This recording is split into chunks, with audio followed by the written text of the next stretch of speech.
Eu estava refletindo em algumas coisas, né? Na realidade, eu acho que essa mudança teve aspectos positivos e negativos, né? Eu acho que um dos aspectos foi desmistificar um pouco aquela ideia de que o Banco Central estava sob absoluto e estrito controle do Executivo, do Ministério da Fazenda, da Presidência da República, né? Na realidade, eu não tinha e não tenho essa impressão, né? Por outro lado, quer dizer, eu acho que houve uma pressão muito grande que nasceu de certos setores que viram algumas condições favoráveis, digamos assim, a uma mudança, a uma inflexão em relação àquela trajetória. E aí entra muito aquela história, a famosa história do mercado, né? O mercado é que quer, o mercado é que exige, e as pesquisas semanais e o boletim Focus, né, que traz, assim,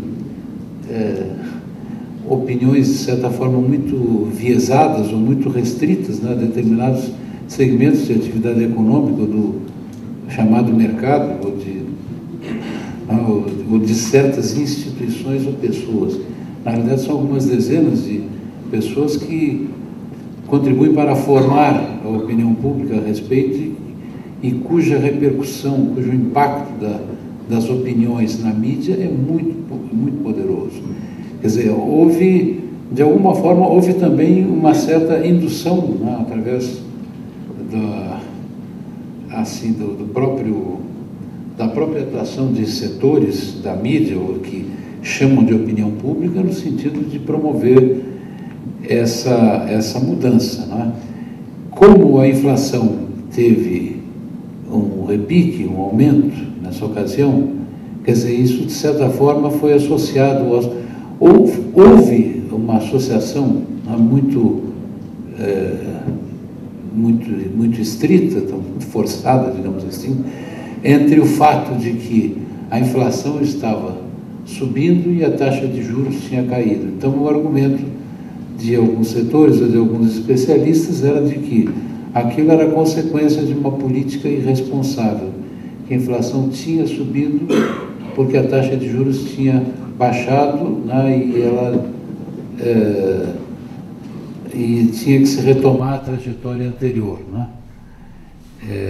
Por outro lado, existe também aquela discussão no mercado de que o efeito do aumento da taxa de juros produz resultados só determinado prazo, né, determinado tempo depois. E é muito curioso que alguns antes diziam que o tempo para essa mudança é de 3 meses, depois passaram a 16 meses, 1 ano, e há poucos dias atrás eu vi um representante do setor financeiro dizer que os efeitos da mudança da taxa de juros, na realidade, se fazem sentir na sua plenitude até 2 anos depois. Eu fiquei perplexo, porque eu já passei a entender que, nesse caso, não sei nem se a gente chama isso de política monetária, porque se o prazo de maturação, de produção dos efeitos é tão longo, eu não sei se adianta mexer com a taxa de juros para modificar o comportamento recente da inflação. Quer dizer, houve muito clamor em torno do assunto, né? E eu acho que, de certa forma, claro que isso tem uma influência maior ou menor em setores governamentais e também na composição do próprio Copom, né? Como que, para se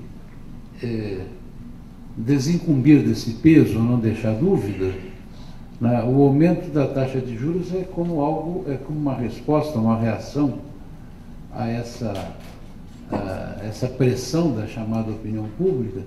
Bom, a responsabilidade não é nossa. Então, realmente, a gente baixou exageradamente a taxa, baixou no momento inoportuno. Vamos reverter essa situação antes que seja tarde, porque nós vamos resolver o problema, como se tem tentado resolver o problema da inflação no Brasil, sempre com a utilização do mecanismo da taxa de juros, praticamente como, às vezes me dá a impressão de ser o único mecanismo que a gente dispõe para controlar ou combater o aumento da taxa de juros. É muito engraçado que a gente raciocina muito né, em torno do nível da Selic, quando na realidade a taxa de juros realmente praticada, a taxa do mercado, a taxa na ponta, né, chega a ser de 4 vezes maior, em média, ou tem sido até, já chegou a 4 vezes mais do que a própria Selic. Então é curioso, né, porque na realidade aquilo que poderia vir a ter influência sobre o consumo, né, que em última análise é justificativo